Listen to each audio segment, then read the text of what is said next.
अब तो उनका विश्वास भी कमजोर होने लगा था कि प्रभु श्री राम मुझे लेने आएंगे। तभी उनके समक्ष हनुमान जी महाराज का आगमन होता है और हनुमान जी को देख करके भी माँ सीता को यही लगता है कि ये कोई छलिया है जो रावण के द्वारा भेजा गया है, अर्थात ये दानव रूप बदल कर आया हुआ है। तभी हनुमान जी महाराज कहते हैं कि हे माँ, मुझे श्री राम ने भेजा है। राम दूत मैं मातु जानकी, सत्य शपथ करुणा निधान की। तब माँ सीता को यह विश्वास हो जाता है कि ये सच में श्री राम के द्वारा भेजा हुआ दूत है। और एक दिन ऐसा समय भी आता है कि भगवान श्री राम आते हैं और लंका की ईंट से ईंट बजाकर माँ सीता को ससम्मान वापस ले ही जाते हैं। ठीक इसी प्रकार हमारे जीवन में भी होता है। कभी कभी ऐसा होता है कि हमको लगता है कि सब कुछ अब समाप्त हो गया, लेकिन उसी समय एक ऐसा खेल चलता है कि जो सब कुछ बदल देने की कामना अपने अंदर विद्यमान करके हमारे जीवन में अग्रसित हो जाता है। ठीक इसी बात की सार्थकता को सिद्ध करते हुए हम प्रवेश करते हैं इस सितंबर महीने में, जहां पर एक नहीं बल्कि 7 ग्रह ऐसे होंगे जिनका प्रभाव हमको मजबूती से मिलेगा, या फिर यूं कहें यही वो 7 मोहरे हैं जिनके द्वारा एक असली वास्तविक खेल आरंभ होने जा रहा है। क्या होगा, कैसे हो गया, जानिएगा। 4 ग्रह आपको यहाँ पर दिखेंगे, जिसमें से सूर्य, बुध, मंगल और शुक्राचार्य जी मौजूद हैं।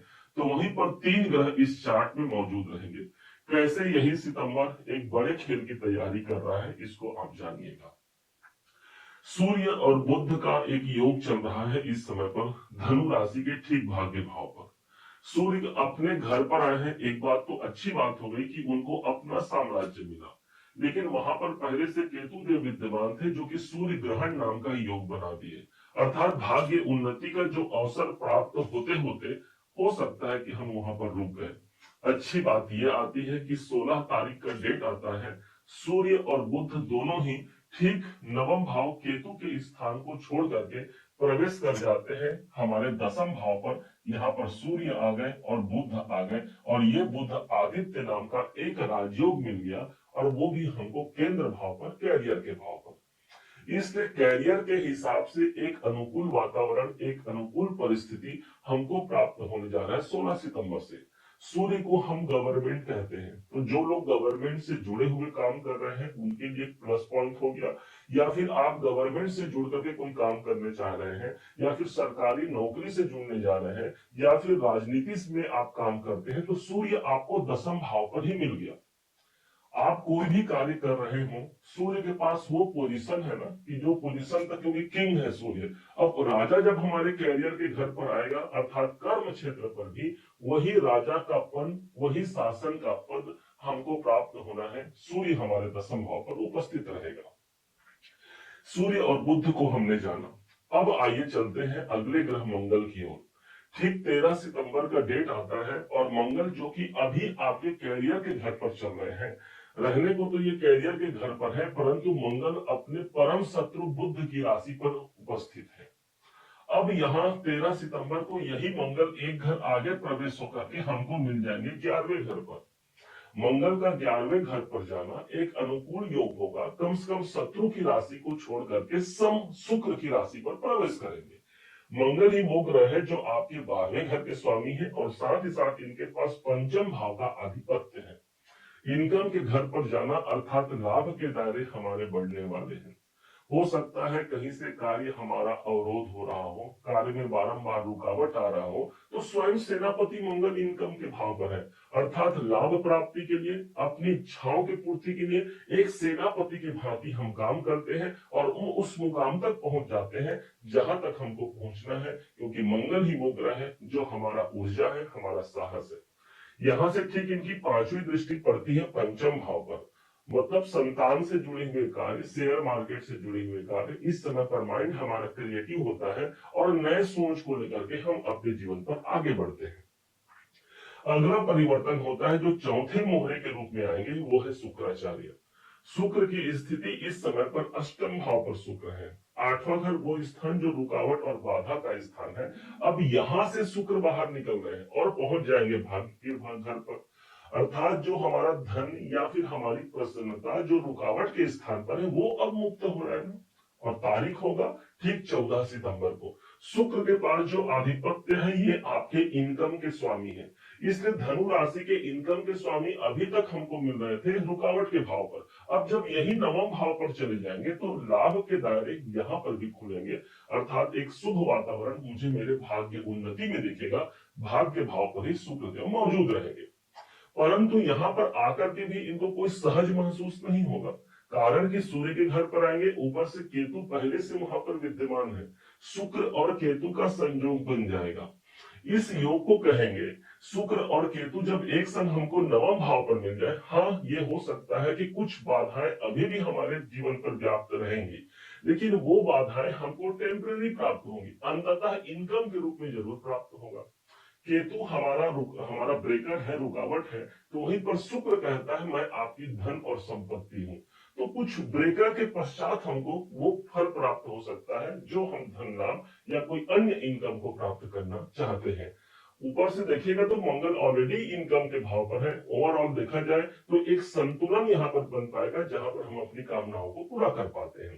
कर्म के दृष्टिकोण से, कैरियर के दृष्टिकोण से एक अनुकूल वातावरण कायम होगा।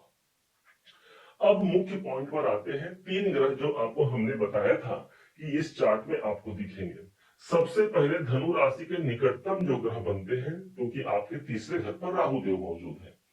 राहु के लिए जब भी कहा गया है कि इनका प्लेसमेंट गोचर में तीसरे, छठे, 10वें और 11वें घर पर होता है, इसे गोचर में एक शुभ गोचर माना जाता है राहु के लिए। अब यही राहु तीसरे घर पर मिला।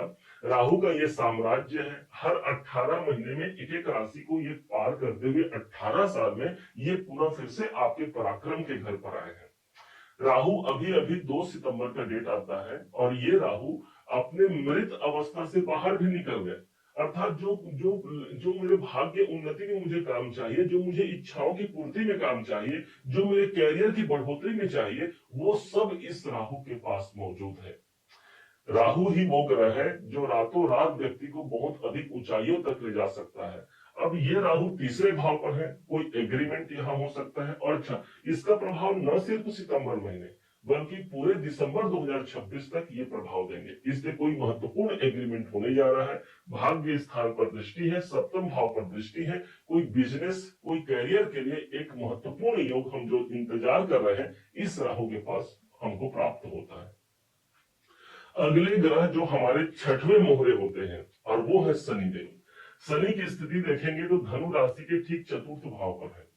माना कि धनु राशि को इस समय पर शनि की अढ़ैया चल रही है। शनि ही चतुर्थ भाव पर आते हैं तो अढ़ैया कायम कर जाते हैं। शनि के लिए एक शब्द कहा गया है कि शनि जब भी जिस स्थान पर होते हैं उस स्थान की हानि कभी नहीं करते, बल्कि वो उस स्थान पर विलंब करते हैं और विलंब के पश्चात हमको रिजल्ट देते हैं। चतुर्थ भाव हमारी प्रॉपर्टी का है, हमारी खुशियों का है, हमारे समृद्धि का है। हो सकता है कि हमको ऐसा लगता हो कि इन सब में हमको कमी नजर आई या कुछ न कुछ न्यूनता नजर आई। भूलिएगा मत, शनि अपने ही कारक भाव कैरियर के भाव पर इनकी 7वीं दृष्टि पड़ रही है, इसलिए कर्म क्षेत्र पर यही शनि की अढ़ैया एक बड़ा वरदान साबित होगा। कहते हैं ना, हम हमेशा कहते हैं प्रत्येक अभिशाप एक दिन वरदान के रूप में कायम होती है, और यही है शनि का प्रभाव। यही एक अभिशाप जो हमको मिला हुआ है इस अढ़ैया में, यही एक बड़े कैरियर, बड़े मुकाम से हमको जोड़ जाता है। बस हमको धैर्य रखने की आवश्यकता है इस शनि के द्वारा।